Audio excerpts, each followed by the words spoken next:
uma alegria receber a professora Guimar, que é uma autoridade nacional e internacional na área de educação, que vai trazer essa palestra estimulante, que é pensar o papel do gestor de educação no século XXI. Quais são os nossos desafios, o que a gente tem no presente e no futuro que se avizinha. Bem-vinda, professora, tenha a palavra.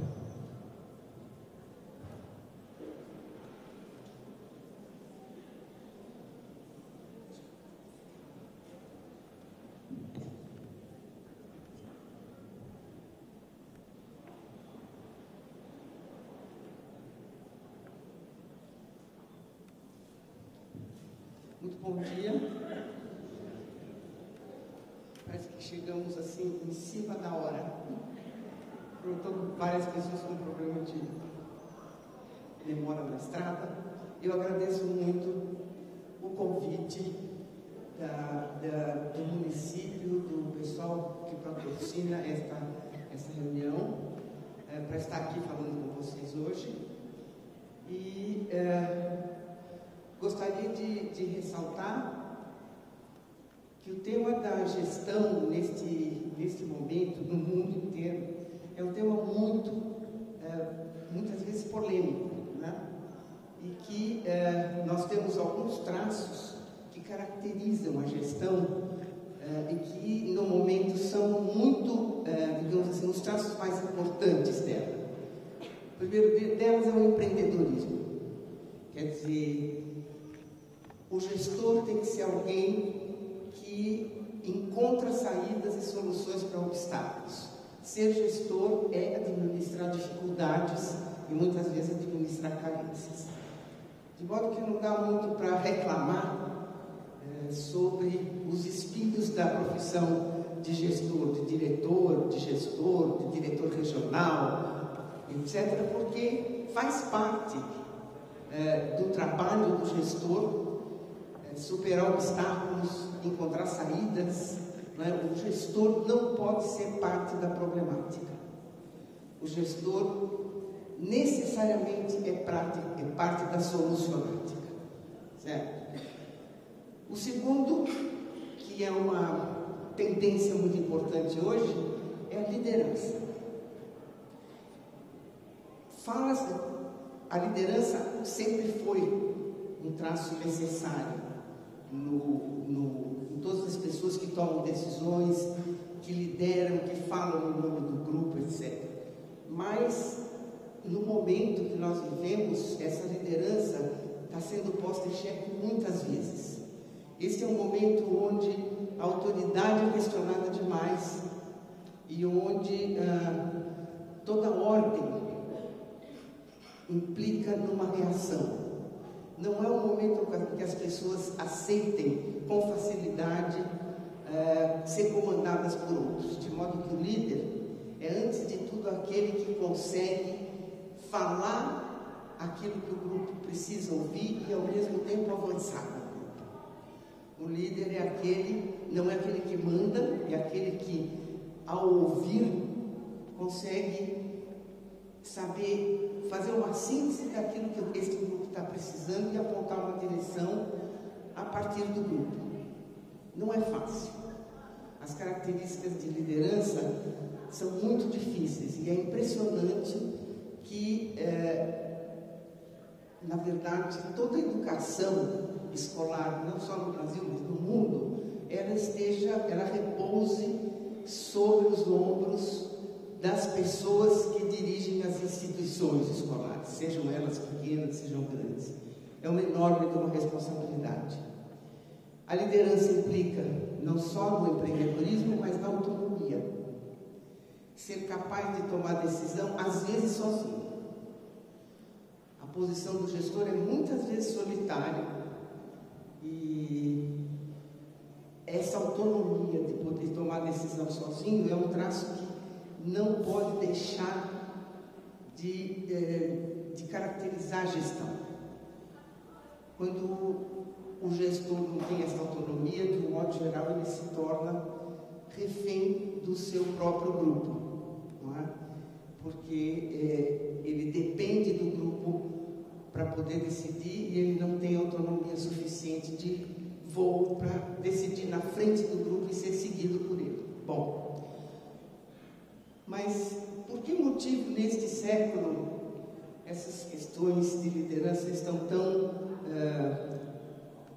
sendo discutidas de modo tão constante e tão intenso nos meios educacionais, nos meios econômicos, na área da administração de empresas, etc. Em primeiro lugar, porque este é um mundo que está em permanente mutação. O mundo sempre mudou, mas a velocidade das mudanças foi ficando cada vez mais alta. As mudanças se aceleraram tanto que nós temos que nos adaptar permanentemente com este cenário de mutação. Ele é um mundo de sociedade pós-industrial. E isso tem que dizer alguma coisa para a gente, né? A humanidade passou por vários estágios, principalmente no mundo ocidental. Nos países do Oriente, essas divisões não ocorreram do modo como elas ocorreram no Ocidente. Mas houve duas revoluções industriais importantes no mundo. A primeira foi a a descoberta do vapor, da mecânica, e a segunda, a descoberta da eletricidade e da eletrônica. Isto, mais a acumulação de capital que vinha sendo feita na Europa, a partir, inclusive, da exploração da África e da América Latina, deu à Europa um vigor, né, aos estados que estavam se formando na Europa, um vigor e um crescimento capitalista muito grande, que se esgota em determinadas etapas, e essas etapas sempre caracterizadas por grandes conflitos, né?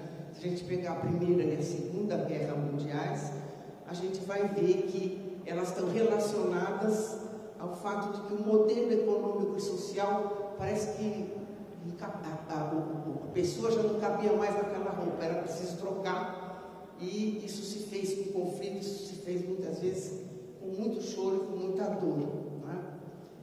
Essas duas revoluções industriais, sobretudo a última, né, ela chega no seu limite depois da Segunda Guerra. E a guerra trouxe uma série de descobertas. Para fazer a guerra, o mundo precisou descobrir uma série de coisas. Entre elas, as novas tecnologias da comunicação, da informação, que surgem basicamente a partir do meio militar, que depois se encontram com o que estava ocorrendo no mundo acadêmico, no mundo da produção do conhecimento, e dão este estouro que a gente chama da revolução pós-industrial. Quer dizer, o mundo hoje é muito diferente daquele que existia nos anos 60, nos anos 50. Então essa é uma revolução que muitos de nós, pela idade, eu principalmente, nós estamos vivendo essa revolução, né? Ela está em curso, ela já está no limite da nossa vida, né? E a gente está vendo como o avanço tecnológico é cada dia mais acelerado. Eu sou de um tempo em que, para ligar para o interior de São Paulo, da capital, a gente pedia o telefonema de manhã e falava à tarde. Vejo que aqui algumas pessoas que também devem lembrar dessa época, não é? E na minha geração foi possível sair disso e chegar no ponto que nós estamos, que com o toque do dedo a gente fala com qualquer lugar do mundo. Então isso dá uma ideia, não é, do nível de mudança que a gente viveu e que vai caracterizar muitas coisas deste século. Perdão, volte, por favor. É dessa revolução pós-industrial, da descoberta dessas novas tecnologias, que acontece uma grande transformação na área da produção e da disseminação do conhecimento. E é por isso que a gente chama a sociedade que emerge depois da guerra e com as novas tecnologias, a gente chama de sociedade do conhecimento. Porque o conhecimento deixa de ser produzido nos laboratórios, nos escritórios dos cientistas, etc., e ele passa a ser disponibilizado de uma maneira que nunca a humanidade viu antes, né? Hoje é possível chegar a quase qualquer coisa que se queira saber através de mecanismos de busca que nós temos já disponibilizados. Esta sociedade do conhecimento muda muito o modo como as pessoas se relacionam no trabalho, se relacionam na família. Ela, de fato, ela aponta para um mundo completamente novo, que nem os grandes escritores de ficção científica do século passado conseguiam prever. Né? Isso fez ocorrer uma mudança no mundo, porque quando a informação circula com essa facilidade, as fronteiras nacionais, elas se diluem, né? Por isso que a gente chama de um mundo globalizado, de globalização. Houve uma nova configuração da economia política dos países. E nem poderia ser de outra forma, não foi por outro motivo que caiu o Muro de Berlim. A queda do Muro de Berlim, ela em si mesma pode não ter sido tão decisiva para a Alemanha, mas ela foi um símbolo importante para a humanidade, porque neste mundo globalizado não cabe mais muro, né? Ainda que tenha, obviamente. Israel tem muros para não deixar os árabes passarem de um lado para o outro, os Estados Unidos devem construir muro contra a fronteira do México, mas são coisas isoladas. Hoje o muro já não existe mais com esta importância. E, obviamente, isso implica numa configuração nova das relações sociais e nas relações políticas que a gente está chamando uma nova configuração da democracia. Pode pôr no próximo. Essa era pós-industrial, ela tem um efeito enorme no modo como está distribuído o trabalho na sociedade. Vejam que a base da pirâmide de mão de obra no passado era larga e os cargos de direção, de decisão eram poucos, então era uma pirâmide perfeita, digamos assim. O que foi acontecendo com a base dessa pirâmide? Ela foi estreitando porque a mão de obra não especializada passou a ser exercida por meio de processos mecânicos, processos automáticos, processos eletrônicos. Diminuiu muito o número de pessoas dedicadas ao trabalho manual. E a base da pirâmide, então, estreitou, embora os cargos de direção e supervisão permaneçam. Hoje é muito mais importante eu preparar um chefe de escritório do que eu preparar um datilógrafo, que aliás não existe mais, um digitador, né? A produção industrial no mundo envolve cada vez menos pessoas, e a área de serviços começa a receber esta mão de obra que está saindo da área ligada à produção de bens. Há um grande movimento de terceirização. O que é isso neste século XXI? Vocês já devem ter visto, a terceirização já está ocorrendo na vida de vocês. A maioria das escolas já tem merenda terceirizada, certo? Muitas escolas têm limpeza terceirizada. Que movimento é esse? Quando eu assumi a Prefeitura de São Paulo, era impensável. Quando eu assumi a Secretaria, e não faz muito tempo, do ponto de vista histórico, era impensável pensar em terceirizar a merenda. Hoje a gente fala disso com muita tranquilidade. O que quer dizer isso? Que as instituições, elas passaram a se dedicar mais àquilo que é do seu DNA. O DNA da escola ensina a aprendizagem, não é merenda. Então eu posso delegar a merenda para uma outra instituição, um outro grupo, enquanto eu me dedico mais ao meu DNA. Né? Eu vivi 9 anos dentro da Editora Abril, eu dirigi a Fundação Vitor Tivita durante 9 anos, e foi muito interessante o processo, porque eu não era não era funcionária da Abril, eu era da Fundação, mas eu meio que morava dentro da Abril, né? E eu vi acontecer, por exemplo, todo o departamento de pessoal da Abril desapareceu. As pessoas que faziam o serviço, a mão de obra básica do serviço pessoal, que é preparar carteira de trabalho, fazer folha de pagamento, organizar capacitação. Isto tudo saiu da Abril. A Abril tem hoje uma vice-presidência de recursos humanos, que é uma visão estratégica dos recursos humanos, e o trabalho do departamento de pessoal foi terceirizado. Nisso você teve 600 pessoas que saíram de um lugar e que provavelmente se deslocaram para outros. E muitas dessas pessoas talvez tenham montado empresas que prestam serviços de gestão de pessoal para Abril, né? Então está havendo essa mudança, isso está em processo, né? E a globalização separa o investimento do trabalho, da produção e do consumo. Quer dizer, pode ser que o tênis que alguns de vocês estão usando hoje, o desenho dele seja italiano, a fabricação dele é chinesa, não é? O investimento para produzir o tênis é norte-americano e ele está sendo consumido no Brasil, não é? Vejam que diferença faz na cabeça das pessoas em relação àquele mundo onde o sapateiro ia, cortava o couro, né? E fazia o sapato do começo até o fim, depois ele mesmo vendia o sapato, né? Ele era dono, digamos assim, da cadeia produtiva. Hoje a cadeia produtiva está totalmente separada, e isso vai ter efeitos grandes sobre a educação e a gestão de um modo geral. Próximo. Essa é uma representação da antiga pirâmide produtiva, do modo como ela era, próximo agora, e do modo como ela ficou. Quer dizer, e é por isso que hoje preparar pelas escolas pessoas para exercer os cargos da parte de cima da pirâmide se tornou vital, tá? É por isso que o número de anos de escolaridade aumentou, porque a preparação para esta parte de baixo da pirâmide eventualmente não precisava nem de escola, mas a preparação para as partes de cima ela foi sendo cada vez mais exigente.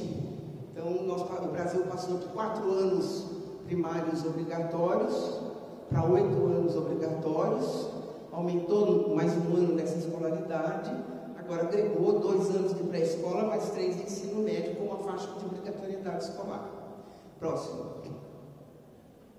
Essa sociedade do conhecimento, ela não só torna a produção, a informação mais acessível, como ela exige um tipo de capacidade intelectual, de capacidade de comunicação muito mais sofisticado e muito mais elaborado do que era na época que o sapateiro ia lá cortar o oportuno, buscar o couro para fazer o seu sapato, né? E as atividades não laborais, as atividades estão exigindo cada vez mais conhecimento. Daí o fato da gente ter prolongado a escolaridade. O produto cada vez tem mais conhecimento e menos matéria física. Então pensem, por exemplo, no avião. O avião, ele teve um projeto. Então antes dele ser um avião, ele foi uma ideia na cabeça de alguém, né? Que, claro, nesse caso do avião, na cabeça de uma equipe e tal, mas vamos simplificar. Esta ideia foi colocada no papel, foi testada, e quando ela se materializou, ela precisou de uma grande quantidade de material, né? O avião tem aço, tem plástico, tem couro, tem fios elétricos. Agora pensem que este avião, ele é dirigido por um computador que tem um chip, que é o que manda no avião. O chip cabe na nossa mão, tá? O que tem nesse chip que o torna tão valioso? Ele não tem plástico, ele não tem ferro, ele não tem madeira, ele não tem água. O que ele tem? O que é o chip? Ele é massa cinzenta. Ele é alguma coisa que saiu da inteligência do homem. Então, este mundo, ele ainda precisa da matéria, mas cada vez mais a matéria depende da capacidade humana, da massa cinzenta, da inteligência. O chip é quase que inteligência pura. E não faltam livros de ficção científica que prevêem que dentro de talvez de um século ou mais, esse chip vai ser simplesmente um raio de luz, não é? Capaz de dirigir grandes máquinas e grandes engrenagens, não é? E este produto vai ter cada vez mais conhecimento agregado. Agregar conhecimento é a coisa mais importante que a sociedade do conhecimento tem. Você pode ser o maior plantador de laranja, exportar laranja a sua vida inteira, mas no momento em que você puder fazer um concentrado, e em vez de exportar laranja, você exportar a concentração da laranja para fazer o suco, o valor que você agregou no seu trabalho e no produto do seu trabalho é geometricamente maior a cada vez. Quanto mais você agrega valor, mais você aumenta o valor do seu trabalho, né? Isso está ocorrendo no mundo inteiro. Os países exportadores daquilo que a gente chama de commodities, eles têm uma posição vantajosa no mundo de hoje, porque outros países estão consumindo as commodities, que é o caso típico do Brasil, né? Mas nós temos uma safra gigantesca de soja, e nós exportamos essa soja. Mas talvez seja um momento em que a gente tenha que colocar inteligência nessa soja para transformá-la em algo que seja mais lucrativo de ser exportado, não é? Esse é o processo. Então, o próprio crescimento dos países depende dessa acumulação de conhecimento. E não é uma acumulação de conhecimento apenas escolar, é uma acumulação de conhecimento de cultura. Tanto a cultura no sentido da expressão, das artes, da estética, como a cultura no sentido de valores, no sentido de atitudes, não é? Então, o país que não tem um povo capaz de agregar valor será um país que não terá um lugar bom no conjunto das nações daqui para frente.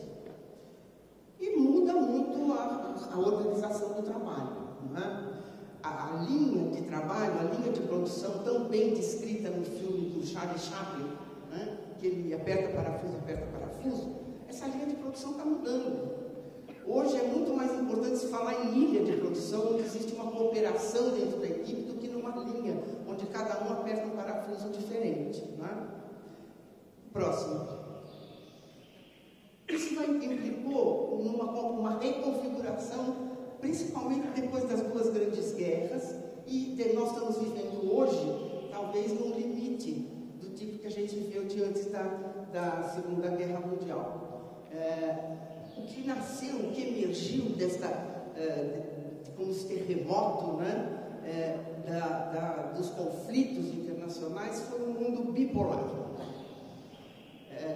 onde havia o lado socialista e o lado capitalista. O mundo era dividido em dois. Havia uma visão maniqueísta desse mundo pós-guerra, não é? E as transformações que ocorreram durante ou depois da Guerra Fria tornou o mundo multipolar. Hoje não existe só dois focos de poder, existem vários. E tornou muito mais complexa a sociedade. Quando eu era jovem, tinha assim, o mundo tinha o bem e tinha o mal. Para um grupo, o bem era a União Soviética, o mal era os Estados Unidos. Para outro grupo, o mal era a União Soviética, o bem era a União Soviética e o mal era os Estados Unidos. Um mundo simples esse, né? Ele se resolvia em duas vezes. Ele era absolutamente bipolar. Embora exista muita gente que ainda pense assim no mundo de hoje, né?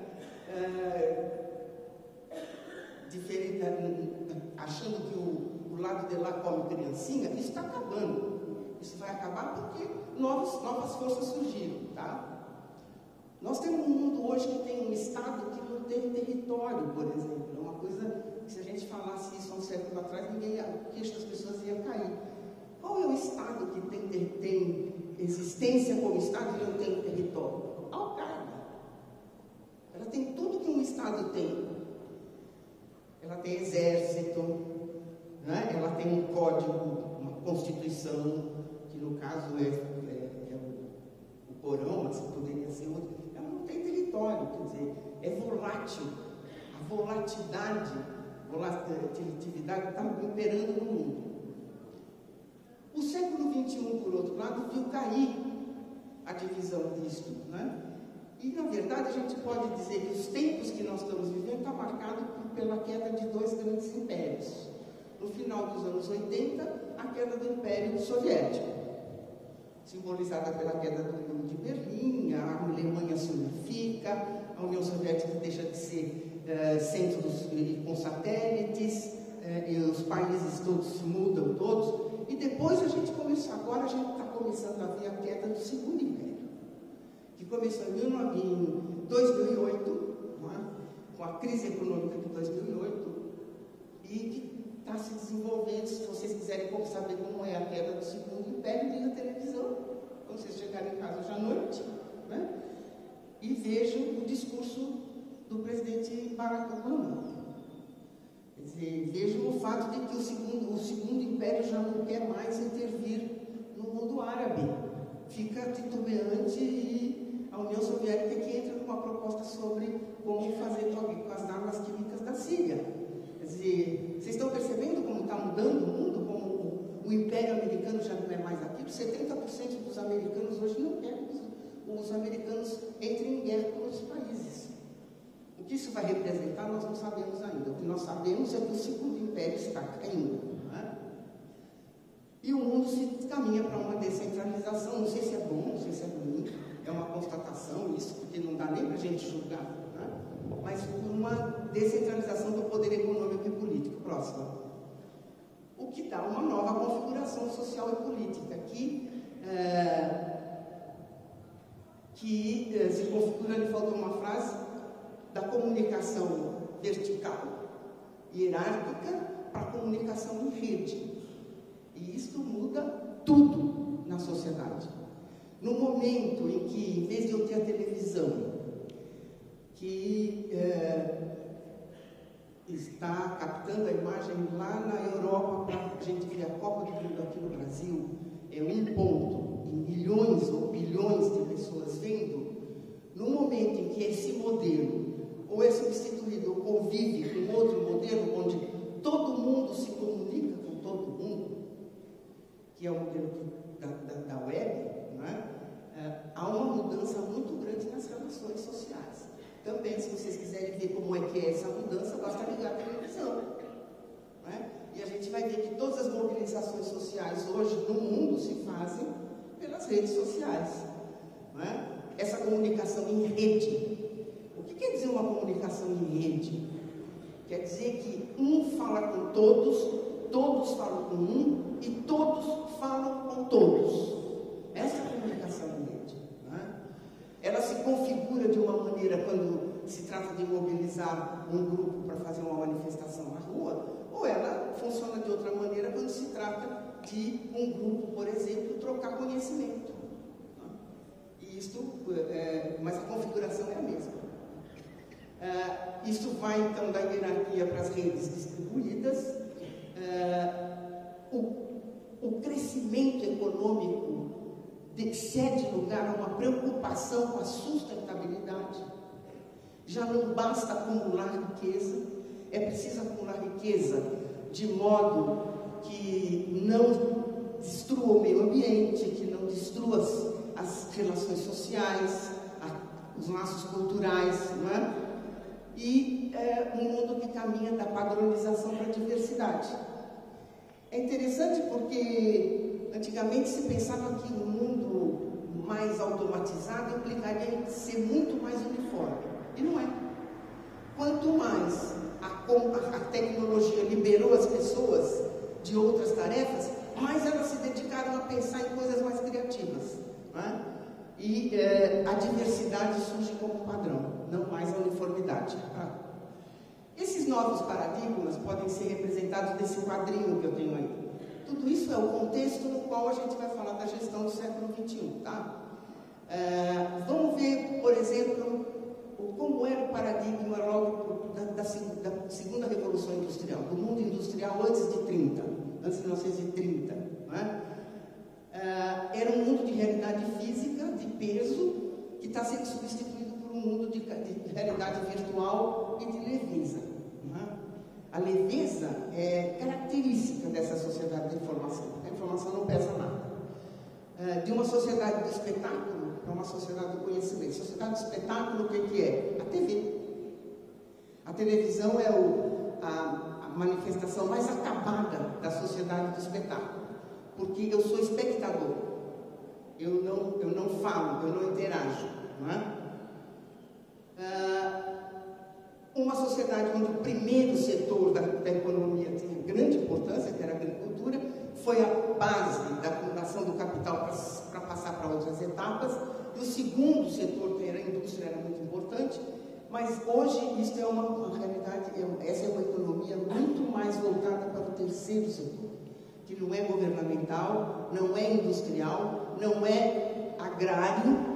Ele é o quê? Ele é uma organização diferente da sociedade civil, que a gente costuma chamar de ONG, né? Mas que se caracteriza pelas fundações, pelas corporações, todas elas, muitas sem fim lucrativo, mas com determinados objetivos sociais. O terceiro setor vai se tornar decisivo nas decisões políticas e econômicas daqui para frente. Tanto é verdade que o nosso Ministério da Educação adota as mesmas metas de um movimento da sociedade civil que foi todos pela educação. Tá? Isso mostra como a organização da sociedade mudou. Não é? Era um mundo, o paradigma anterior era onde predominava a razão e o poder, não deixou de predominar ou de existir, óbvio, mas este novo mundo vai ser um mundo também da intuição e da negociação. Não basta ter poder, é preciso saber negociar. Não é? Era um mundo basicamente masculino, da inteligência racional, e nós, sem dúvida alguma, já entramos numa era do feminino e da inteligência emocional. Não porque o feminino seja melhor ou pior, o masculino seja melhor ou pior, é que a característica que o sexo masculino adotou na sociedade, inclusive por conta dos seus condicionantes culturais, era muito mais compatível com aquele outro mundo. Não é à toa que esse século é produto do movimento de libertação da mulher, do feminismo, dos anos 80, dos anos 90, na Europa, nos Estados Unidos, no Brasil. É um mundo onde o crescimento econômico e o bem-estar social eram as metas fundamentais, passa a ser um mundo onde a sustentabilidade e a qualidade de vida passa a ser fundamental. Hoje já começa a haver um questionamento do consumo, perguntando se o simples consumo, que era o sinal de riqueza do mundo anterior, se ele é suficiente para garantir que a nossa vida tem uma boa qualidade. Não é? Era um mundo onde que predominavam as profissões que lidam com coisas, a engenharia, né? e lidam com as relações econômicas e sociais, o mundo da economia, o mundo do direito, o mundo da engenharia, não é? E que está sendo lado a lado, perfilando com o mundo das profissões que lidam com as pessoas e com as relações culturais, afetivas, sociais, né? É um mundo onde o serviço ligado às pessoas cresce demais. Quem imaginava, há 50 anos atrás, que a gente ia ter um personal trainer? Né? Alguém dedicado a nos ajudar a cuidar do nosso corpo, que coisa mais estranha. Né? Tem gente que tem um personal stylist, que é aquele que não só ajuda a cuidar do corpo, como do seu estilo, da roupa que você veste, do modo como você se comporta, etc. Isto é profissão da área do cuidado das pessoas, tá? Não é profissão da área do cuidado das coisas, próximo. Mas é um mundo incerto. Há uma incerteza que vai atingir o trabalho do gestor, sobretudo do gestor escolar, de um modo terrível. Por quê? Porque é um mundo onde nós podemos prever o seguinte, o que vai ocorrer daqui a 30 anos é que 70% das profissões que vão ser boas daqui a 30 anos não existe ainda. Não existe ainda. Né? Nós vimos o fax substituir o telégrafo. Nós vimos o e-mail substituir o fax. Nós estamos vendo a comunicação social substituir o e-mail. E agora? Quer dizer, estamos preparando um novo salto, porque a gente talvez nem saiba.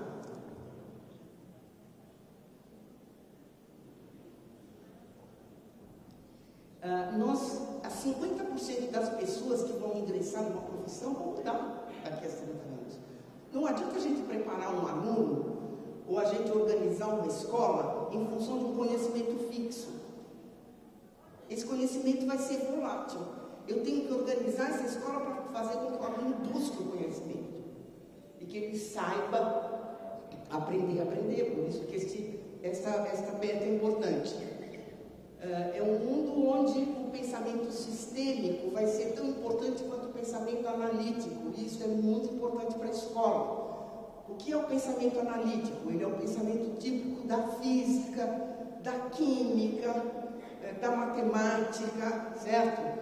Ele continua sendo importante? Sim. Mas existem outros modos de pensar hoje que não tem nada a ver com o pensamento da física clássica.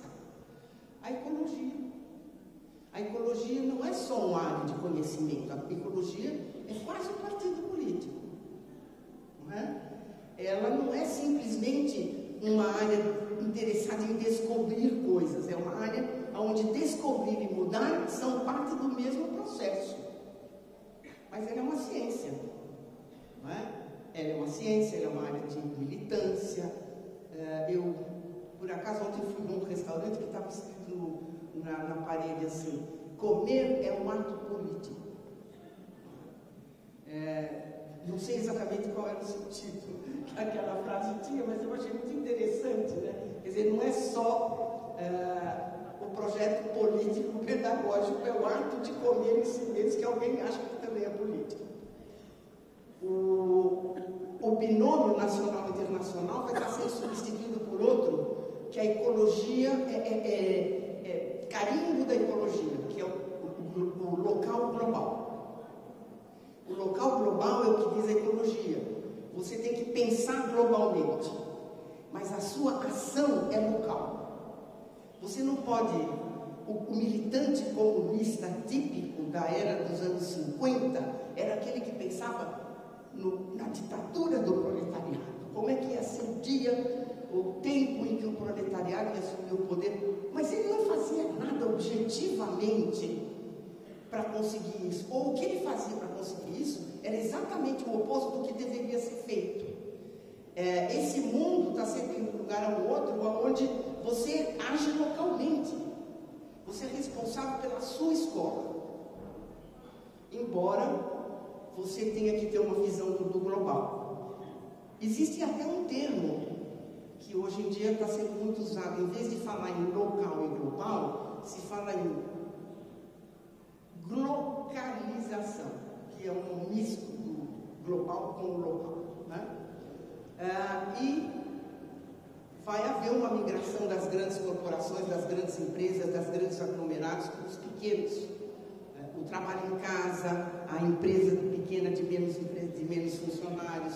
Essas empresas de grande concentração tecnológica são um exemplo disso hoje, né? A Microsoft, 30% dos funcionários dela estão na sede. Os outros 70% estão fora, trabalhando em casa, conectados. Quando eles vêm trabalhar, também eles têm uma sala de jogos. Vale a pena conhecer a sede de uma empresa desse tipo, porque é inteiramente diferente das empresas tradicionais. Próximo. 5 grandes tendências podem caracterizar este mundo. A primeira delas, que eu pus entre aspas, porque ainda não existe, é a globalização, é um termo novo, né? Ou seja, é o local e o global. A segunda é o accountability, que eu pus em itálico porque não foi traduzida ainda para o português. A gente poderia traduzir por responsabilidade pelos resultados. O terceiro é a focalização. Como esse mundo é muito incerto, você ter um foco quando você vai atuar no local é muito importante. E o quarto é a sustentabilidade. E o quinto é a diversidade. Vamos ver como é que isso se dá no que diz respeito à educação escolar. As tendências estruturantes estão do lado esquerdo: localização, accountability, focalização, sustentabilidade, diversidade.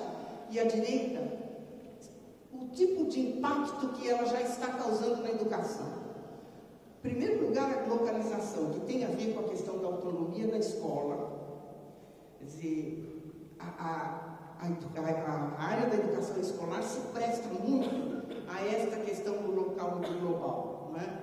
Você pode ter uma visão de educação, ter muitos valores, você pode conhecer as políticas educacionais, você pode entender a máquina onde você trabalha, mas a sua ação é aqui, nesta sala de aula hoje. A sua responsabilidade é o João. Não é o João que vai existir quando o mundo for melhor. É o João que existe hoje, de carne e osso, neste mundo. Tá? No accountability, nós temos a questão da autonomia, com responsabilidade. Quer dizer, quanto mais autônoma fosse a escola, e ainda nós estamos muito atrasados nesse processo, outros países já estão um pouco mais adiantados, mas é um processo difícil e doloroso da autonomia para a escola, pelo jeito. Quanto mais isto for avançado, mais a questão da autonomia com responsabilidade será importante. Leia-se nisto, mais a atuação do gestor é relevante. Né? A focalização é o compromisso com a aprendizagem. O mundo hoje volta-se para a educação escolar para dizer: a educação escolar é dedicada à aprendizagem. Tudo o mais, mas tudo o mais que existe na educação, desde o porteiro que abre o portão da escola de manhã, até o secretário da educação, tudo está a favor, ou deveria estar a favor da aprendizagem. O foco é a aprendizagem. É como se fosse um alerta. Coloque o foco na aprendizagem, senão você se perde. Porque o mundo é complexo, o processo de desenvolvimento da educação está cada vez mais complexo. Se você não tiver foco na aprendizagem, e este foco na aprendizagem pode ser singelo, não precisa ser a aprendizagem da enciclopédia do século XXI. Não é isso que nós estamos falando. Coloque o foco nas aprendizagens. Quanto mais simples, quanto mais fáceis e quanto mais rigoroso for o seu foco na aprendizagem, tanto melhor. A sustentabilidade nos aponta para a necessidade da gente ter padrões e ter metas, indicadores, porque nada é sustentável se nós não tivermos como projetar o seu avanço, né? E a diversidade, obviamente, coloca a questão da inclusão. A diversidade se torna importante na educação no mundo inteiro, quando ela se democratiza e toda a representação social passa para dentro da escola. A escola passa a abrigar toda a diversidade que tem a sociedade. Quando a sociedade é muito homogênea, como na Finlândia, não é? O trabalho da escola é muito mais fácil. Quando a sociedade é muito heterogênea, como o Brasil, como os Estados Unidos, como o México, como alguns outros países da América Latina ou do mundo oriental, o trabalho da educação se torna cada vez mais difícil, mas a educação é um fenômeno de massa. Nós não podemos querer que todo mundo seja igual dentro dela, porque as pessoas nasceram diferentes. Um nasceu pobre, outro nasceu rico, um nasceu feio, outro nasceu bonito, nasceu homem, nasceu mulher, nasceu cristão, nasceu muçulmano, e é com esta diversidade que a educação está se virando, está tentando se virar. Esse impacto isso é o que eu acabei de dizer para vocês, mas eu vou traduzir isso em algumas questões que estão diretamente ligadas à gestão. Quer dizer, a localização, o fato da escola ser local, como é que ela se manifesta? Onde ela é mais relevante? Na gestão curricular. No modo como o conteúdo é selecionado e entregue dentro da sala de aula. Não é? Que obviamente tem que refletir a diversidade. Não é? Essa gestão curricular, como é que a gente caracteriza isso? A meta, o currículo nacional é um. Tem parâmetros, tem diretrizes, tem orientações nacionais, tem uma série de coisas. A Secretaria da Educação tem um currículo, e é importantíssimo que o tenha. De modo que cada escola recebe um input parecido, porque os órgãos centrais não têm condição de pensar num currículo que seja adequado para cada criança. Eles têm que pensar no currículo do ponto de vista nacional ou regional. É a escola que compete fazer desse currículo algo que signifique para o aluno. Trabalhar o contexto, tá? Pegar o mesmo objetivo de aprendizagem, a mesma situação de aprendizagem, as mesmas regras de avaliação, eventualmente até as mesmas atividades de alunos e professores, e colocar isso no local. Então, a visão é global, não é? Eu quero que o aluno aprenda a aprender. Isso é uma meta do mundo, correto? Que foi forjada lá em 1990, na reunião de Jomtien, na Indonésia, quando a Unesco disse aprender a aprender, aprender a ser, aprender a conhecer. Isso é uma meta, é um valor internacional, que eu tenho, eu gestor, quero isso na minha escola. Mas como é que eu vou fazer isso aqui? Como é que eu debulho essa espiga de milho para conseguir o grão que me cabe nesta realidade? Esse é um desafio de gestão curricular. Esta gestão curricular é uma dimensão fundamental da atuação do gestor, certo? O outro da vocalização é o compromisso com a aprendizagem. E isso só pode ser na gestão do processo. Não adianta eu declarar compromisso com a aprendizagem. Eu tenho que gerenciar o processo pelo qual o ensino e a aprendizagem estão ocorrendo na sala de aula, porque é ali que eu vou garantir o foco na aprendizagem. Eu não consigo garantir o foco na aprendizagem desde fora. Eu posso produzir um belo currículo, como fez a secretaria, como fizeram outras administrações estaduais e municipais, mas o foco na aprendizagem, quem garante é a escola e o professor dentro da sala de aula. Tá? A accountability, uma coisa que a gente tem ouvido muito, não é? Ela tem a ver com avaliação, que seria, digamos assim, a responsabilidade pelos resultados. Quando a gente, eu não sei quem daqui é da Secretaria Estadual, se é só gente da Secretaria Estadual ou não, mas quando a Secretaria do Estado faz um cálculo de quanto cada escola avançou e estabelece um bônus ou uma recompensa salarial para o progresso da escola, o que ela está tentando fazer é fazer com que a escola seja responsável pelo seu resultado. E responsável a ponto de ser premiada ou de não ser premiada. Não é? O prêmio é algo a mais, ninguém tira salário de ninguém, mas você pode dar um prêmio a mais. Não é? A sustentabilidade, no caso da gestão e da educação, ela tem a ver com a capacitação das pessoas. Não há sustentabilidade se você não formar as pessoas, as competências adequadas para elas segurarem este rojão. Sempre que a gente tem uma mudança de educação muito acelerada, o que a gente vê acontecer é que a mudança vai na frente, mas as competências para exercer aquilo ficam muito para trás, porque demora muito tempo para formar. Não é de um dia para o outro. Né? Então, fazer casar esses dois tempos dentro da escola é mais viável. Você compatibilizar a gestão, o que você precisa das competências dos seus professores ou dos seus funcionários, com uma ação que os apoie e os faça crescer nessa direção. No nível da escola isso é possível. No nível de uma política educacional, muitas vezes carro vai antes dos bois e depois vai começando a mudar no processo. A política educacional no sentido amplo, ela lembra aquela história da melancia nos caminhões. Não é? Alguém pensou, seria interessante se as melancias fossem quadradas, porque eu poderia ocupar bem menos espaço nos caminhões. O que acontece com a melancia nos caminhões? Você bota um monte de melancia, ele vai andando e as melancias vão se acomodando, né, como podem. As mudanças educacionais são assim, né? Elas são um caminhão cheio de melancia. Tá. E a diversidade tem a ver com a inclusão e aceitação da diferença. Para o próximo.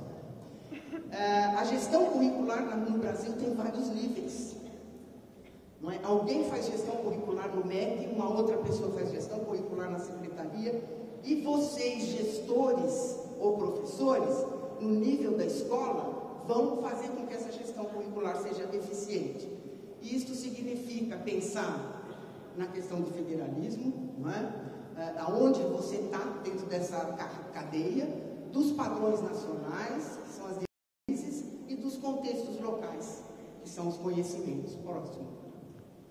A gestão dos processos, ela tem a ver com esta mudança da lógica dos conteúdos para a lógica das competências, que está ocorrendo muito na gestão curricular. O que você vê na prática da sala de aula? Você vê quatro elementos que têm que ser gerenciados. O vínculo, esse é o mais importante. E não é o vínculo assim, amarem os meus alunos, não é disso que se trata. Se trata do vínculo, aquele que olho no olho, as pessoas se estabelecem uma relação onde ambos têm objetivos comuns. A segunda coisa é o tempo. O tempo na aprendizagem é um bem precioso. Quer dizer, quando a gente vê que o ano que vem os horários das escolas vão diminuir por causa da Copa do Mundo, a gente tem que pensar o que esse tempo vai significar. Muitas escolas particulares vão começar 15 dias antes, para não perder este tempo. O espaço é uma questão importantíssima, quer dizer, o ambiente de aprendizagem, o local de trabalho do professor e do aluno. E, finalmente, o conhecimento. O bom professor é aquele que consegue tocar esses 4 instrumentos ao mesmo tempo, sem desafinar. E o bom gestor é aquele que consegue preparar o seu professor para tocar esses quatro instrumentos sem desafinar. Próximo. A gestão de resultados, que é o accountability, ela tem a ver com a avaliação do desempenho dos alunos, que nós já incorporamos isso, já somos familiarizados com isso, com a existência de metas e indicadores que toda escola precisaria ter, toda escola, independentemente de bônus, de qualquer coisa. Quer dizer, esse ano nós tivemos X de reprovação na 5ª série, é muito alto. O que a gente tem que fazer para diminuir isso? Então, essa é uma meta do próximo ano. Não é? Mas tem a ver também com o uso dos resultados, porque a gente fazia avaliação, só para a gente perceber que a gente está mal, só dá depressão. Né? Nós temos que fazer a avaliação e já pensar num pacote e dizer como é que eu melhoro isso. Então, usar o resultado da avaliação, pegar os resultados da sua escola lá no Saresp, olhar os resultados da Prova Brasil, sentar com a equipe, discutir isso, como é que nós vamos incorporar isso no nosso plano de trabalho diário, semanal, anual, é fundamental. Fazer avaliação só para sofrer é gastar dinheiro e ficar deprimido. E, finalmente, a responsabilidade pelos resultados. Quer dizer, alguém tem que dizer, isso é comigo, sabe? Alguém tem que estar com o dele na reta, não tem jeito. Há um problema de responsabilidade. Isso não significa que vai ser bonito, que vai diminuir o salário, nada disso. Mas tem que saber, até para eu saber quem que eu tenho que ajudar e quem que eu não preciso ajudar. Quem está tão bem que pode ajudar outro. Tá? E a gestão das competências, que tem a ver com a sustentabilidade, tem a ver com essa capacitação que se dá no chão da escola. Quer dizer, o trabalho do gestor e do coordenador, cochichando no ouvido do professor, se ele está fazendo direito, se deve melhorar, se não faz assim, faz assado. Esse trabalho, gente, é vital. Este é o trabalho de capacitação que mais rende. É o que os americanos, e nós também chamamos de coach, de treinador. É o trabalho do técnico lá do Corinthians, que está com depressão, porque o Corinthians foi muito mal, né? Ele tem que estar dizendo para o cara, você avançou muito pela direita, você recua pela direita para fulano poder entrar pela esquerda. Esse é o trabalho do coach, é o trabalho do treinador, esse tem que ser o nosso trabalho, com os nossos professores. Nós temos um time e nós temos que cochichar no ouvido deles. A autonomia para decidir sobre o seu desenvolvimento profissional é outra coisa que faz parte da gestão das competências. Os nossos professores também têm que ter autonomia para dizer, eu preciso de tal coisa, eu tenho que fazer um curso disso, eu tenho que ler tal coisa. E o gestor também, né? Nós teríamos que ser todas as pessoas responsáveis pela nossa própria aprendizagem. É o mínimo que seja exigiria de um educador. Que ele seja responsável pela sua aprendizagem. Próximo. E, finalmente, a gestão das relações pessoais, que tem a ver com a diversidade, com o acolhimento das diferenças, saber ensinar alunos diferentes e de que todo aluno é capaz de aprender. Esta é uma dimensão da gestão de extrema importância, quanto mais a escola se democratiza. Porque eu não suporto aquele discurso, os alunos são pobres, eles não têm nada na família. Gente, mas esse é o aluno que nós temos, eu sinto muito. Eu não posso inventar um outro aluno. Da mesma coisa que esses são os professores que eu tenho. Né? Eu não posso inventar outro professor.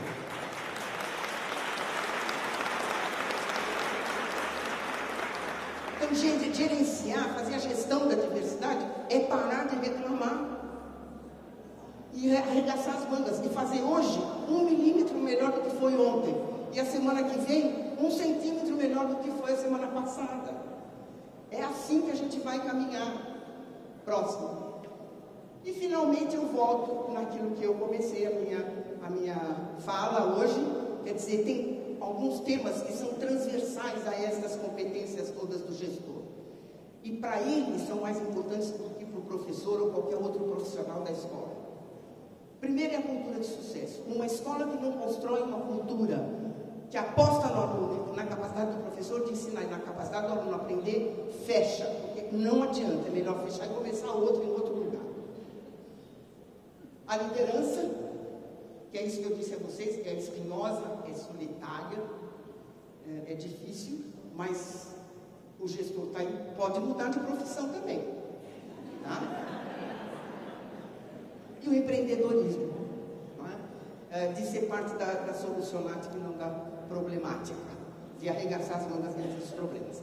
Eu acho que esse seria o perfil do gestor no século XXI, neste mundo de incerteza que nós vivemos, e eu espero que cada um de vocês, no futuro, seja, hoje e no futuro, seja um gestor capaz de exercer cada vez melhor essas 3 transversalidades da sua ação, de empreender, de liderar e de construir uma cultura de sucesso.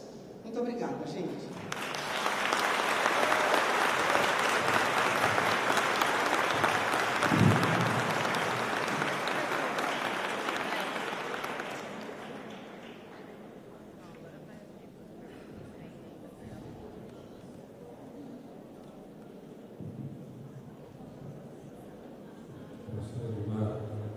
Os aplausos foram dados, mais do que justamente, nós estamos abrindo nosso seminário com chave de ouro. E, se a senhora me permite, eu queria de público agradecer as pessoas que a trouxeram aqui, que são, em primeiro lugar, as prefeituras aqui do Codivar, as dirigentes que foram apresentadas aqui, as equipes, a Fundação Itaú Social, o Programa Melhoria, a equipe da Oficina Municipal e o Consórcio Intermunicipal aqui do Vale do Ribeira. É o primeiro seminário que surge o programa a partir das necessidades dos gestores aqui, que estão no processo de formação. E nós apresentamos no início 2 líderes que estão tocando esse projeto, que é a professora Alícia e a professora Célia. E junto com ela o Gustavo, a Sara, toda a equipe da oficina, a Tatiana do Melhoria. Então, esse grupo quis tê-la aqui para ouvi-la. E a sua fala certamente vai ficar ecoando nos nossos corações esses próximos dias e, oxalá, nos próximos anos, onde a gente está enfrentando esse desafio de ser gestor da educação no município brasileiro. Não é fácil. Então, agradeço demais. São 20 para o meio-dia. Nós temos 20 minutos para perguntas que podem chegar pelo microfone sem fio que vai circular ou por escrito, para que a gente termine também pontualmente às 12 horas, que vamos ter uma logística para o almoço. Eu vou sugerir o seguinte: a gente recolhe 3 perguntas e a senhora responde em seguida. Se quiser passar o microfone, eu não estou vendo muito bem. Quem quiser levanta a mão, eu vou anotando ou passo um papelzinho para as nossas assistentes. Por favor, diga o seu nome e o seu município. Maria Luísa, supervisora de ensino do município de Registro. Professora Guiomar, gostaria de agradecer suas palavras, eu a admiro muito. Algumas coisas de trechos de seus livros estavam aqui na sua fala e eu cada vez a admiro mais. Uma das nossas preocupações enquanto gestores é com relação à formação dos nossos professores, como que nós gestores lidamos com essa formação, porque o aluno que precisa de nós é esse aluno que a senhora citou nas suas palavras, é esse aluno que está privado de tantas situações culturais e sociais, quem dirá dos livros nas suas casas. Bom, mas como é que gostaria da sua opinião, como é que a senhora vê a formação inicial dos professores? E a senhora não acha que há um excesso, apesar de que eu acredito que é nessa linha que a gente tem que trabalhar, mas que a formação continuada está com uma carga muito grande para os nossos gestores? Obrigada. Podemos acrescentar mais uma pergunta, se tiver, pelo microfone, e aí eu sumo com algumas que chegaram por escrito. Enquanto vai chegando o microfone lá, eu vou fazer uma por escrito aqui, professora. Da Juliene, de Juquitiba. Qual é a sua visão em relação à importância da educação nutricional, já que para a formação das nossas massas cinzentas, que estão nos chips, parte delas, é necessário a ingestão de nutrientes específicos? E mais uma pelo microfone lá. Isso, bom dia, Paulo Sérgio de Poranga. Paulo. Na verdade, duas perguntas, uma só. Primeiro, assim, eu gostaria de saber como estimular os professores a assumir esse compromisso com os resultados, né? E outra é em relação às tecnologias que estão hoje presentes na sala de aula e causam conflitos entre professores e alunos. Obrigado. Bom, eu vou falar Eu vou responder a primeira pergunta sobre o professor. Quer dizer, falar sobre a formação do professor seria fazer outra palestra, né? A formação inicial do professor atualmente é a área que eu mais estou envolvida, que eu mais tenho interesse. Infelizmente, a formação inicial do professor não é da nossa governabilidade, né? Nem mesmo da governabilidade da Secretaria da Educação. Ela é uma competência federal, digamos assim. E, no caso das universidades públicas, as universidades são autônomas, então elas também escapam da nossa governabilidade. Eu acho que a formação inicial de professores do Brasil é o ponto fraco, ou mais fraco, da corrente que nós temos hoje. Quer dizer, e a formação continuada, ela acaba tendo uma carga maior em função da debilidade da formação inicial de professores. A formação inicial de professores do Brasil precisaria de uma solução de conjunto e radical. Radical no sentido filosófico da palavra, né? Radical é uma coisa que vá à raiz do problema e que seja atacada no conjunto. Infelizmente, eu não vejo uma política nacional de formação de professores nesse sentido. Acho que o que tem sido feito em nível federal, inclusive abrindo 500 mil vagas em cursos à distância, seria bom se houvesse por trás uma política que dissesse o que nós queremos formar nesses professores. Como não há, cada universidade faz de acordo com a sua cabeça, não é? Os professores muitas vezes não têm a menor ideia do que é uma escola, do que é uma diretriz curricular, nada.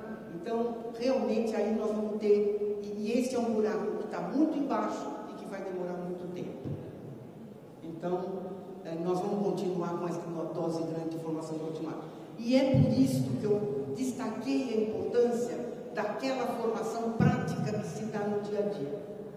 Que o professor coordenador, o supervisor menos, porque ele não fica dentro da escola o tempo inteiro, o diretor ou alguém tem que estar junto do professor falando para ele recuar pela direita para o outro poder entrar pela esquerda, que é o que o técnico faz, não é?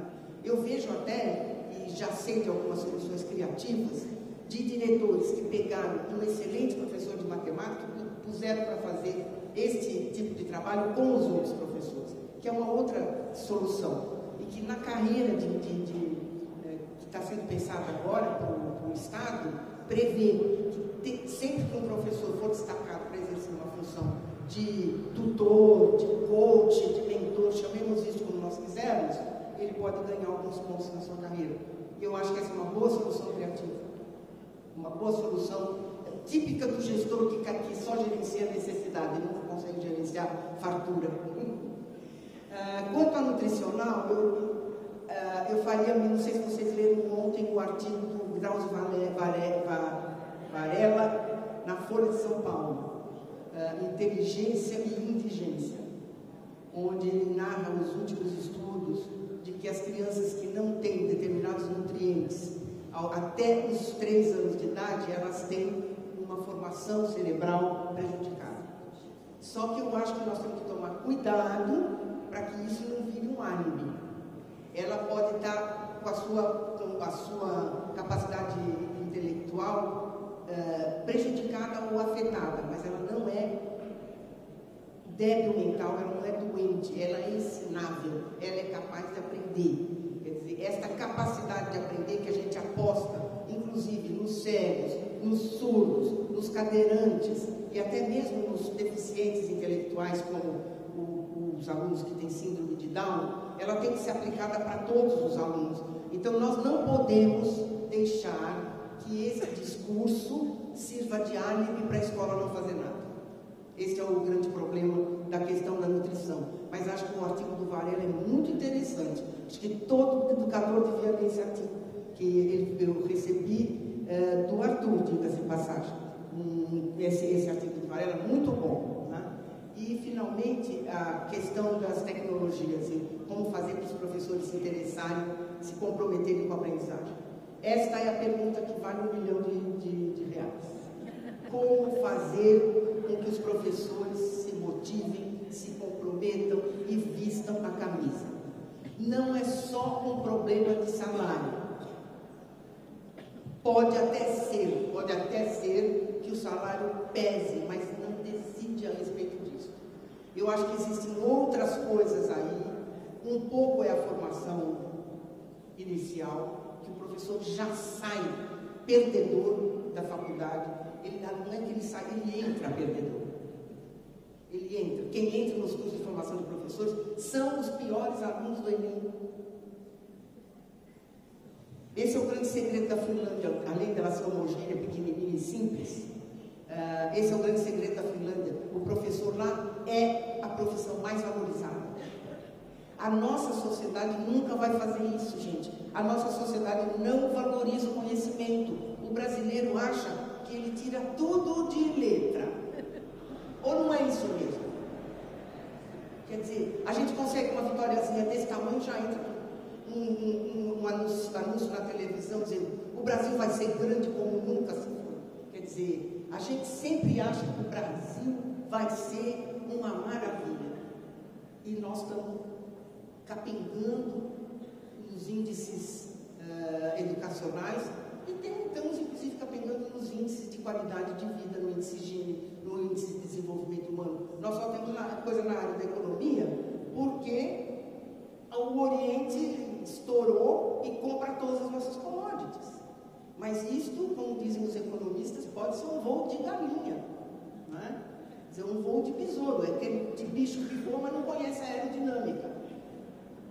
O dia que ele conhecer a aerodinâmica, ele cai. Tá? Então, essa é a pergunta de $1 milhão. $1 milhão de reais. A outra pergunta sobre a tecnologia, eu acho que você precisa usar a tecnologia para ensinar os seus professores. Pegue um curso da web, qualquer um, gente, de jardinagem, de culinária, e põe os seus professores fazendo um curso pela web. Eles vão descobrir o valor da tecnologia, isso diminui a diferença entre eles e os alunos. Os alunos já nasceram digitais e o professor não.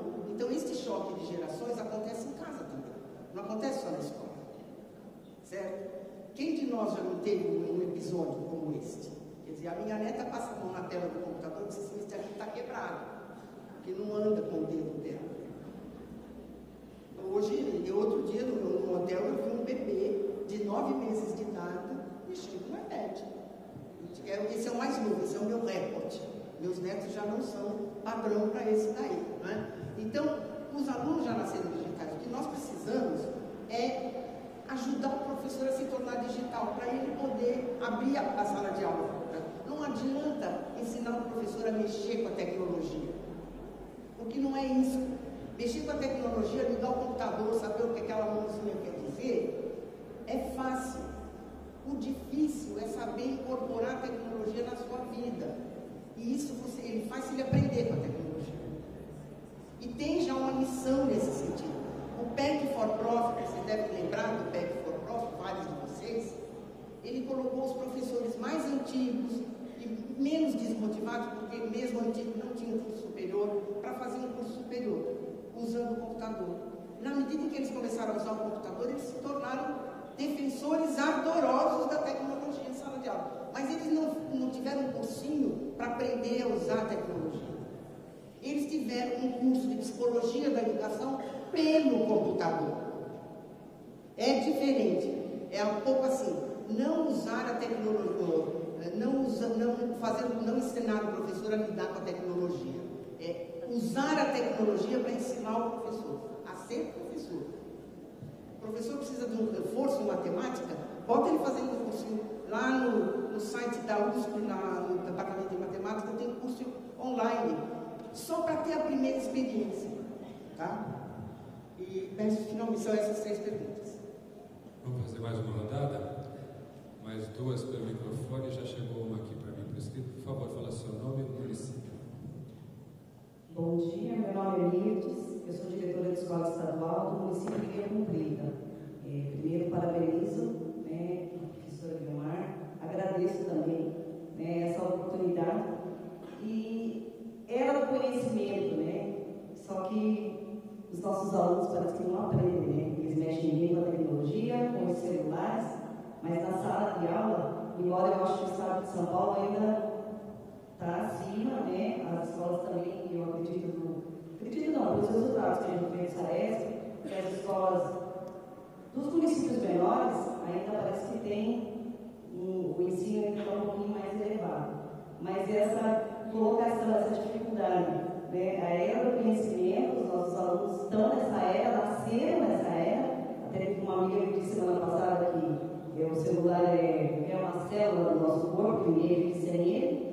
E, ao mesmo tempo, eles não vão bem na escola, não desenvolvem. Então, sim, explicasse um pouquinho sobre, falasse um pouquinho sobre essa colocação. Eu vou acrescentar a pergunta da Mirtz, uma do Cícero, de Juquitiba, que fala assim, professora, em sua opinião, a indicação dos gestores escolares pelo Poder Executivo prejudica a qualidade da aprendizagem? Se sim, em quais aspectos? Parabéns pela palestra, clara, proveitosa e objetiva. Tem mais alguma com o microfone? Então mais uma e a gente faz a... Meu nome é Cleiton Benite, sou diretor de escola aqui em Disso e sou vereador há 3 mandatos. Eu gostaria de pedir uma manifestação da história acerca do seguinte.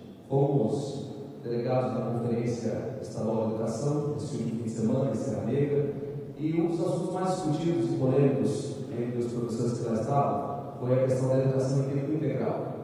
Tão criticada e ao mesmo tempo tão apontada como um grande caminho para solucionar os problemas da educação no país. Gostaria de pedir uma manifestação da história acerca disso.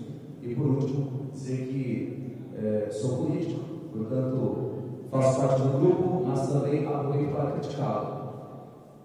E quero perguntar se a senhora acredita que diante dos últimos acontecimentos, questão do pré-sal, royalties, a discussão sobre destinação de recursos à educação no país, se de fato a senhora pensa e acredita que a classe política acordou para que a educação realmente receba o devido respeito, ou de fato a senhora percebe que isso ainda é apenas uma camuflagem? Obrigado.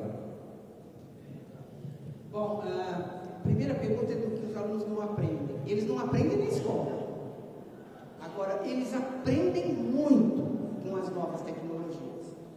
Eles aprendem de maneira difusa, eles aprendem às vezes de maneira caótica, porque a escola não lhes dá um instrumental para eles organizarem e darem sentido para essa informação. Então, a minha pergunta é, será que a gente está oferecendo para eles aquilo que precisa? Eu não tenho uma resposta certa para isso, mas eu acho que nós não podemos deixar de fazer a pergunta, porque é um primeiro momento para a gente obter a resposta. Quer dizer, eles aprendem muito. O aluno com 9, 10 anos, ele já sabe mexer no Google, ele pergunta tudo para o Google e consegue a resposta. Quer dizer, isso daí é aprendizagem. Agora, é aprendizagem organizada e significativa que a gente quer que ele tenha? Não necessariamente. Eles vão fazer essa organização ao longo da vida? Vão, provavelmente, porque a vida vai ensinar que você tem que mobilizar os seus conhecimentos e enfrentar situações. Mas se a escola pudesse dar uma mãozinha nisso, não era mal, certo?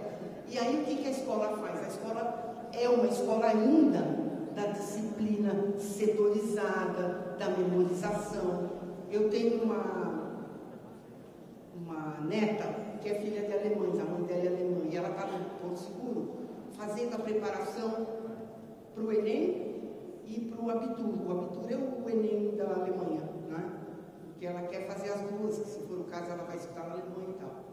E ela começou a fazer a comparação, ela disse, tia, vó, o professor de Química do Enem, a gente tem que decorar todos os elementos da tabela periódica.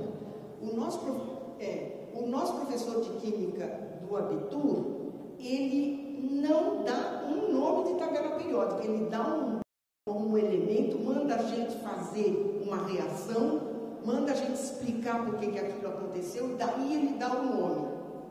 Eu achei isso, sabe, eu fiquei tão impressionada, porque está aí a pedagogia. Está aí a pedagogia. É disso que nós estamos falando, né? No que entra um irmão que fala assim, não, mas a matemática brasileira é muito mais fácil do que a matemática alemã. E eu pergunto, por quê? Ele diz, porque em alemão você não escreve nada.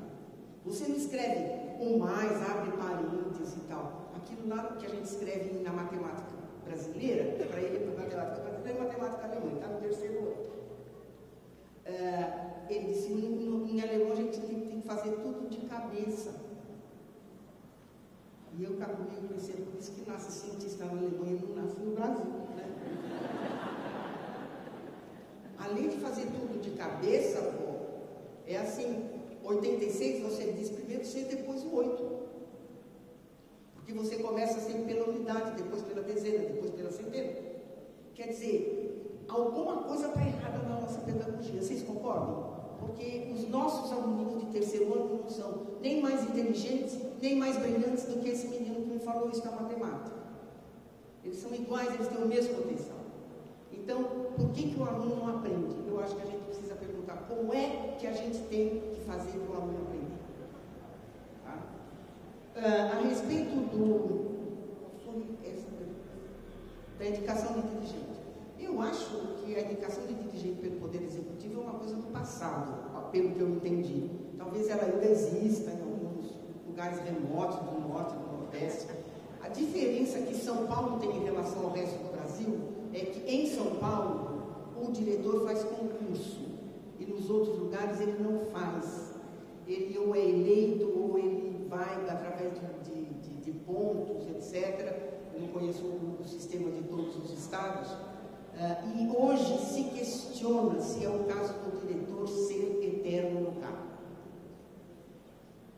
Eu acho que isso é uma coisa questionada no mundo inteiro, não é só no Brasil. E o resto do Brasil questiona São Paulo por causa disso. Como nós saímos na frente, fazendo o concurso e evitando as nomeações políticas, então São Paulo foi muito modernizador nesse sentido. Hoje, como existem outros processos de decisão sobre o diretor, muitas vezes São Paulo é criticado porque para tirar um diretor de escola em São Paulo é muito difícil, mesmo que você tenha indicações de que ele não rende aquilo que ele deveria render. E finalmente a educação integral, eu acho que tem uma série de mitos dele agora em torno da educação integral. O primeiro é de que ela é integral no sentido que é o convento ou o exército. Não é. A A educação integral não é para tomar conta da totalidade da vida da criança.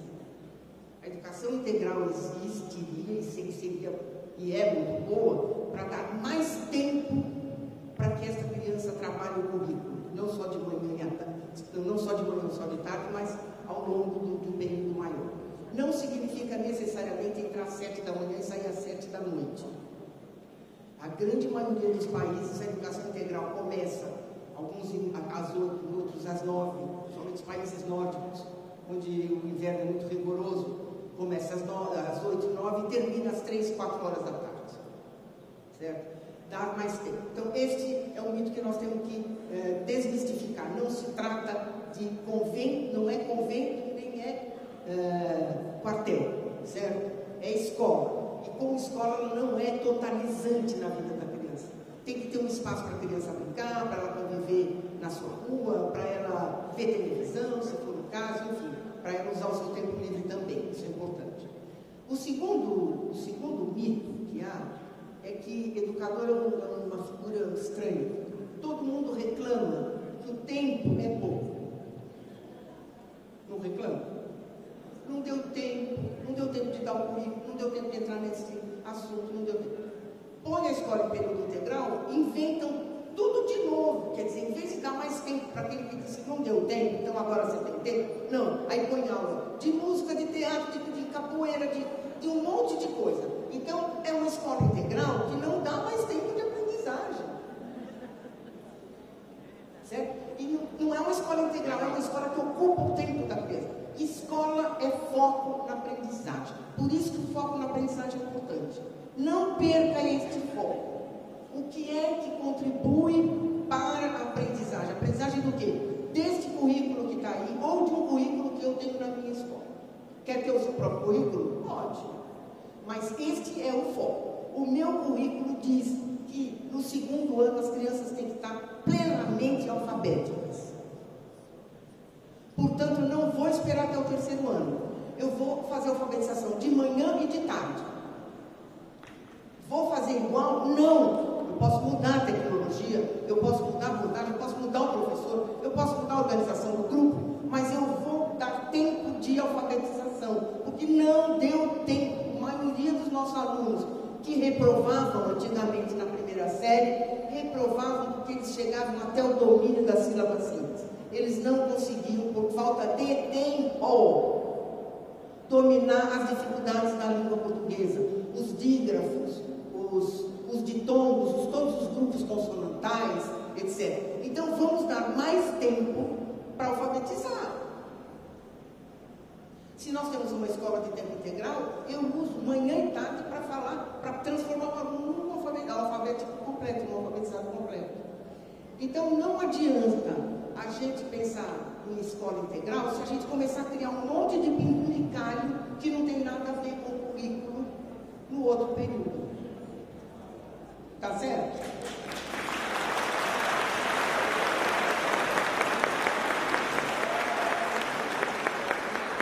Isto posto, a escola de tempo integral é uma solução, não é um problema.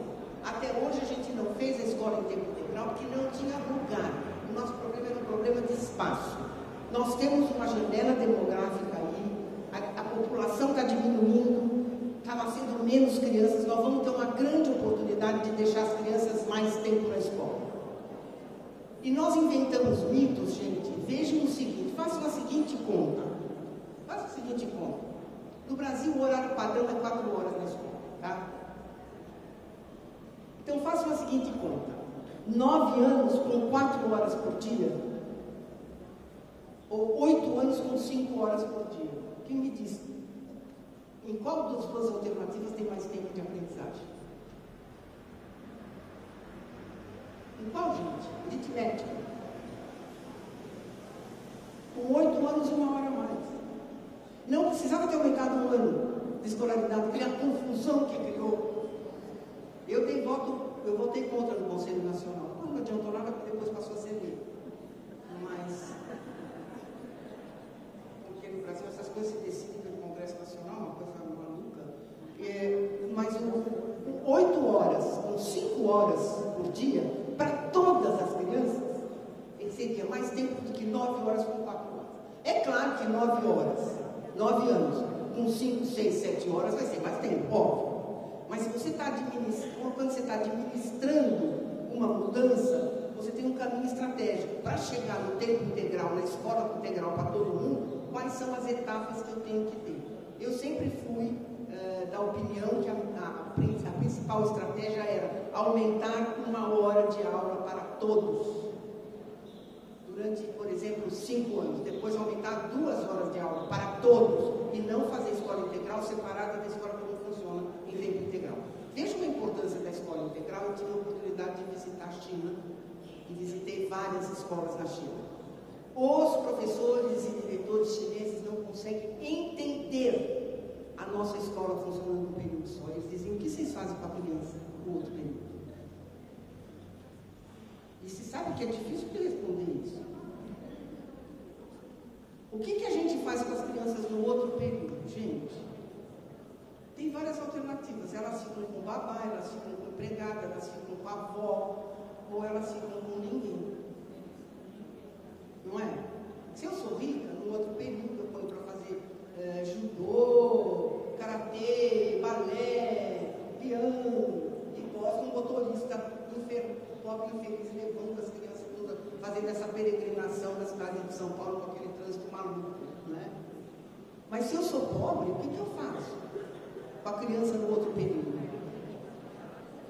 Os educadores chineses, mas eles não conseguem, mas o que acontece com as crianças no outro período?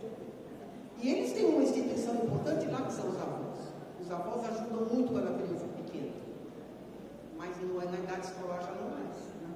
Então, a escola em tempo integral é uma solução, não é um problema, mas nós temos que discutir em que termos. E nós nunca tivemos uma discussão pedagógica séria, porque tudo quanto é tema desta a educação do jeito que nós temos, ela se torna partidária, sabe? E aí não é uma discussão racional, aí é uma discussão com outros interesses. E quanto às últimas medidas aí, eu realmente acho que mais dinheiro para a educação é importante, mas eu tenho muito receio de como vai ser usado esse dinheiro. Porque se for para usar do mesmo jeito que nós estamos usando, eu acho que nós vamos jogar fora o dinheiro do contribuinte, que pode ser mais importante na saúde ou em outro lugar. Agora nós temos que discutir como é que se financia a educação, como é que se presta contas do quanto está se gastando, como é que se constrói qualidade, e aí eu acho que você tem que ter mais recursos, inclusive para pagar professor. Salário não resolve, mas ele é um componente da cesta de solucionática. Certo? A cesta de solucionática tem várias coisas. Uma delas, talvez nem a mais pesada, é salário. Mas tem outras. Bom ambiente de trabalho. Você entrar num lugar limpo, organizado, bonito. Tem outras. Poder trabalhar numa única escola. Essa é uma das metas de política educacional que eu considero mais importantes hoje no Brasil. Porque o nosso currículo foi se dividindo. E eu tenho um professor de história que, para compor a jornada dele, tem que lecionar em 2, 3 escolas. Ou então ele tem que ter uma escola muito grande para ele poder ter classe para compor a jornada dele toda numa mesma escola, mas aí a escola não é administrada porque ela é grande demais. Então, para manter a escola num padrão que seria ótimo, que seria no máximo de 1.000 alunos, entre 800 e 1.000, nunca mais do que 1.000. E um professor dedicado, eu teria que fazer uma mudança no modo de atribuição de aulas que deveria afetar a formação do professor. As universidades vão formando professor de história, professor de história, professor de história. O professor de história não sabe o que é geografia. Então, a vida da gente se complica, o diretor não consegue manter. Vejam como seria se o diretor tivesse uma única equipe que fica na escola o dia inteiro. Eu acho que isso é uma coisa que está sendo feita na escola de tempo integral aqui, que é um enorme avanço na Secretaria da Educação. Mas isso significa mudar inteiramente este inferno que é a atribuição de aula. Eu teria que ter um único professor dando história, geografia e eventualmente língua portuguesa. E não venham me dizer que alguém fez um bom curso de história não é capaz de dar aula de língua portuguesa para criança de 5ª série, de 5º ano. Eu teria que ter um mesmo professor fazendo como a gente faz com as ciências. Certo? Ciências hoje é uma disciplina que eu não tenho física, química e biologia no ensino fundamental? Que nós vimos que era melhor formar um professor polivalente. Nós temos que formar mais professores polivalentes. E não menos. Mas a universidade, o mundo do ensino superior, ele caminha por outro caminho. A lógica dele é outra. Tá? Então, acho que respondi tudo. Sobre o político. Que é exatamente isso. Quer dizer, com todos esses problemas, será que nós vamos gastar esse dinheiro para fazer a coisa certa? Por exemplo, pagar para que um professor nunca vá para 2 escolas, ele fique sempre na mesma? E ele arrumar o que ele vai fazer. Não tem aula para ele na escola, ele tem que prestar serviço de outra coisa. Mas o diretor tem que ter uma equipe fixa. A nossa escola não pode ser esse deserto que ela é. Vocês já repararam que não existe nas escolas nenhum lugar que tenha a personalidade de quem usa aquele lugar? Uma fotografia do filho, não sei se já entraram numa redação de revista ou de jornal. Todo mundo tem um computador igual, mas você sabe onde é o lugar de todo mundo. Tem um bichinho aqui, tem um negócio ali, tem uma bandeirinha, porque a pessoa é daquele lugar. As nossas escolas não tem. As nossas escolas são postos de cachorro. Você entra, faz um pipi e corre.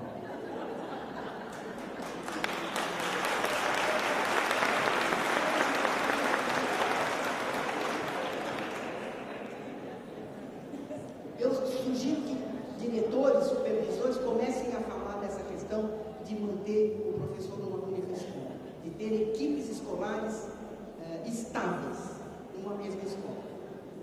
E não permitir, inclusive, que o professor troque num período X. Quer trocar e perde ponto, por exemplo, na carreira. Uma coisa assim. Bom, gente, professora, nosso tempo já foi. Já foi. Eu vou deixar com a senhora a pergunta da Valéria, de registro, que deixou o e-mail, se a senhora puder responder. A Loeli, de Miracatu, e o João, de Juquiá, depois vem falar com a professora, deixa o e-mail, ou pede para ela responder diretamente. Nós estamos no limite do nosso... Ali tem meu e-mail. Tem o e-mail, já está lá. Nós vamos ter agora uma pausa para o almoço, como a gente tem que pegar o asfalto com muito cuidado. Eu não queria apertar o tempo de vocês, para a gente almoçar aqui no Hotel Estoril. Peço que a gente faça uma pequena avaliação dessa parte da manhã, se possível agora, antes de sair, na pasta de vocês, já faz uma pequena avaliação, e a gente vai fazer isso no final de cada período, para não perder o ritmo, e em seguida vamos sair para o Hotel Estoril, mas sem, antes disso, dar uma salva de palmas para o professor Guilherme e agradecer a